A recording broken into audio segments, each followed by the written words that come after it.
یہ ساری پرکشش چیزیں ہیں، یہ انسان کو اپنی طرف کھینچتی ہیں، بالکل اس طرح کھینچتی ہیں. اب ذرا سوچئے، اپنے آپ کو لے جائیے اس ماحول میں.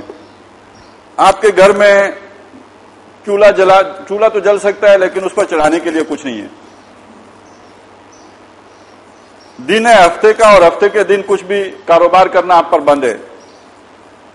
اتوار، پیر، منگل، بدھ، جمعرات، جمعہ کچھ مچھلی نہیں آئی. آپ بھوکے ہیں، بچے بلک رہے ہیں اور ہفتے کے دن آ کے مچھلیاں اچھل رہی ہیں، آپ پکڑ نہیں سکتے. کیا کمال ہو رہا ہے. یہ تو بالکل وہی بات ہوئی نا، درمیانے کہرے دریا تختہ بندم کردائی و باز میں گوئی دامن ترمکن ہوشیار باش. بھوک لگی ہوئی ہے، مچھلیاں اچھل رہی ہیں، نہ کھا نہیں سکتے. آپ گئے مفتی صاحب کے پاس، انہوں نے کہا نہیں، ہفتے کے دن کوئی کاروبار نہیں ہو سکتا. مولوی صاحب کے پاس نہیں ہو سکتا. متجدد صاحب کے پاس تشریف لے گئے، انہوں نے کہا سوچتے ہیں، کل آئیے گا. کل آئے، فرمایا ایسا کرتے ہیں کہ ہم یہ ایک نالی بنا لیتے ہیں، آگے گڑھا کھود لیتے ہیں، اور اس کے بعد یہ ہے کہ ہفتے کے دن مچھلیوں کو ہانک کر ادھر پابند کر دیتے ہیں، پکڑتے نہیں. مفتی صاحب پوچھیں تو کہنا نہیں پکڑی، اور اتوار کو پکڑ لیں گے. کم از کم یہ کہ پیر منگل بدھ تو کھائیں گے نا. مسئلہ حل ہو گیا. تو اب پوری قوم مفتی کے پاس جائے گی، مولوی کے پاس جائے گی یا متجدد کے پاس جائے گی؟ بتائیے نا. میرے ساتھ ہو تو کیا کروں گا؟ بھوکا مر رہا ہوں، میں بھی کہوں گا جناب یہ تو اس سے تو بہتر ہی ہے، چلیں کچھ. اس بندے نے مسئلے کا حل تو نکالا ہے. Very great and smart scholar of religion. اب آپ سمجھ گئے کہ لوگ ان کے دیوانے کیوں ہوتے ہیں. نہ ان کی کوئی شخصیت پرکشش ہوتی ہے، نہ یہ جاذب نظر ہوتے ہیں، نہ ان کے الفاظ میں کوئی جادو ہوتا ہے. مسئلہ یہ ہے کہ یہ دل نہیں، یہ پیٹ پر انگلی رکھ کر بات کرتے ہیں. تو آدمی کو بات جیسے پیٹ کی لات برداشت نہیں ہو سکتی، اسی طرح پیٹ پر انگلی رکھ کر جو بات کرے وہ فوراً سمجھ آ جاتی ہے اور وہ بہت اچھی لگتی ہے. تو یہ زینت ہم نے دنیا کو بخشی ہے، اور جو اس زینت کے دلدادہ ہوں، اور جب دین ان کی راہ کی رکاوٹ بن رہا ہو تو پھر یہ نہ سمجھو کہ یہ متجدد کہیں سے ٹپک پڑتے ہیں، یہ بھی ہم ہی اتارتے ہیں. امتحان تمہارا مقصود ہو. مچھلیاں کس نے بھیجی تھی؟ یہ امتحان تمہارا مقصود ہوتا ہے. یہی دجال ہوتے ہیں، یہی دجال فریب دینے والے. آپ کچھ اللہ کا حکم توڑوا دیا اور آپ کو فریب یہ دیا کہ آپ نے نہیں توڑا، ہیلا کیا ہے.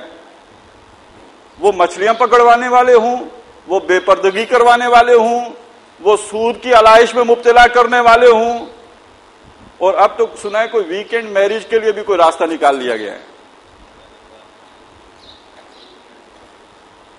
اور نکلنا چاہیے تھا، لاجیکل ہے. اور آدمی جب کچھ نکالنے پہ آ جائے تو نکال کے چھوڑتا ہے، سوال ہی نہیں پیدا. اللہ کا قانون کیا، امریکہ کا کیا، کسی کا قانون، اس کی مونچھ مروڑنا کوئی مسئلہ ہی نہیں. آخر اللہ نے انسان کو عقل ہی ایسی دی ہے. تو یہ زیب و زینت حیات دنیا کے دلدادہ لوگ جو ہیں وہ ایسے دجالوں کی گرفت میں آتے ہیں، وگرنہ ان دجالوں کے اندر کوئی کمال نہیں ہوتا ہے. اور شاید اس دجال میں بھی ان لوگوں کے لیے کوئی کمال نہیں ہوگا جو آخرت کی زندگی کے طالب ہوں گے. وہ دجال بھی گمراہ کرے گا تو انہی کو کرے گا جو اس حیات دنیاوی کے طالب ہوں گے. یہ بالکل دو ٹوک بات ہے، اس میں کوئی شک ہی نہیں. جو آخرت کا طالب ہوگا اس کو اس کے ماتھے پر کاف فا را لکھا نظر آ جائے گا، اس کے ہر عمل سے ظاہر ہو جائے گا. لیکن جس کے دل میں دنیا کی محبت ہوگی، اس کو دین کے سارے دلائل اگر ازبر بھی ہوں گے تو اس کی گرفت سے بچ نہیں سکے گا. ساتھ ہی نتیجہ بھی بتا دیا. اس دنیا کی اس ساری مکاریاں کرنے کے بعد بھی، یہ ساری تجدد پسندانہ زندگی اختیار کرنے کے بعد بھی حاصل کیا ہے؟ ایک دن چھوڑ جانا ہے. سکندر جیسا شخص دنیا سے گیا تو دونوں ہاتھ خالی تھے. وَإِنَّا لَجَاعِلُونَ مَا عَلَيْهَا صَعِيدًا جُرُزًا. تم نے جتنی ترقی کی ہے، جتنا اس کا سنگار کیا ہے، جو اس کو تم نے جو ہے وہ کمکموں سے سجایا ہے، جو تم نے اس پہ